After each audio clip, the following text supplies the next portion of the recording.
se kjo shkallë do jetë nga objekte muzeale më të rëndësishme. Tani, ne po marrim ditës mbështetje nga ndërkombëtarët. Një kongresmen i Lisbonës ka hapur hetim për qeverinë shqiptare dhe për Edi Ramën për lidhjet e tij me drogën.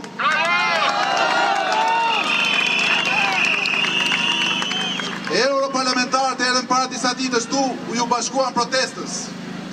Europarlamentarë të tjerë do vinë në ditën që vijon. Sot kemi një mbështetje të jashtëzakonshme, kemi marrë një mbështetje të jashtëzakonshme nga ambasadori i shtetit më fuqishëm të Bashkimit Evropian, Gjermanisë. Me lejoni ta lexoj. Prej 37 ditësh po zhvillon një revolt paqësore qytetare për largimin e qeverisë dhe tërheqjen e Edi Ramës. Ambasadori gjerman në Shqipëri, Karl Bergner, komentoi protestat paqësore që po zhvillohen në Shqipëri, duke cilësuar ato pjesë e vlerave europiane. Citoj si më poshtë.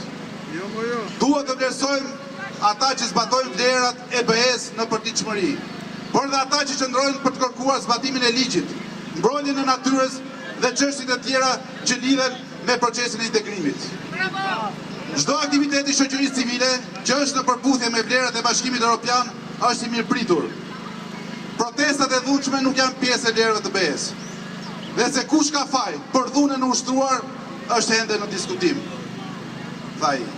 Me këto fjalë, ambasadori gjerman Karl Bergner na jep një mbështetje të qartë dhe fuqishme për protestën tonë paqësore.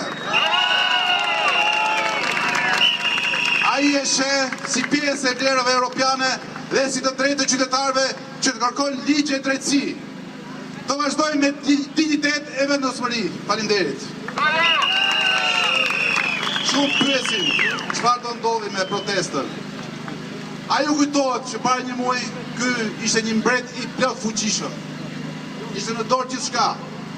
Sot, pas një muaji, Edi Rama është i diskredituar në sytë e të shqiptarëve dhe të gjithë botës demokratike. Sot, Edi Rama është një kufon politike. Pas një muaji do jetë një hiç politik dhe një asgjë. Ta vazhdojmë kështu të dashur miqë e vëllezër, motra dhe vëllezër. Ta vazhdojmë kështu. Ai hedh miliona euro propagandë. Ne vetëm me 30 karrige, me 2 shkallë, me një foni dhe fal lush e kemi kthyer në një mbetje politike.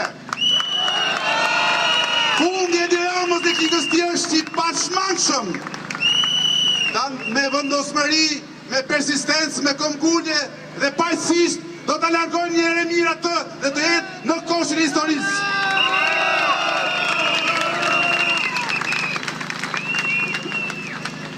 Tani si gjithmonë kjo është kthyer një agorat të demokracisë.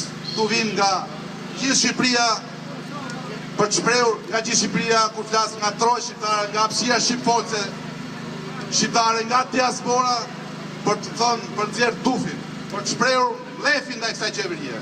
Për thënë që Shqipëria nuk është Shqipëria e propagandës, por Shqipëria e 1 milion hallëve.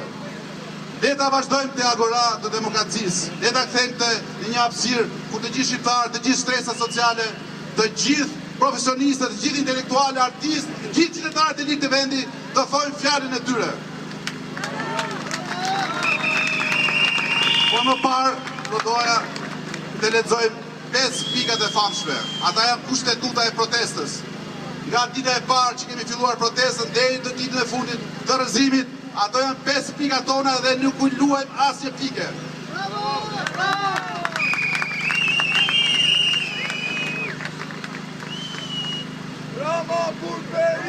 Përshëndetje, sot jemi këtu sërish për të shprehur 5 pika tona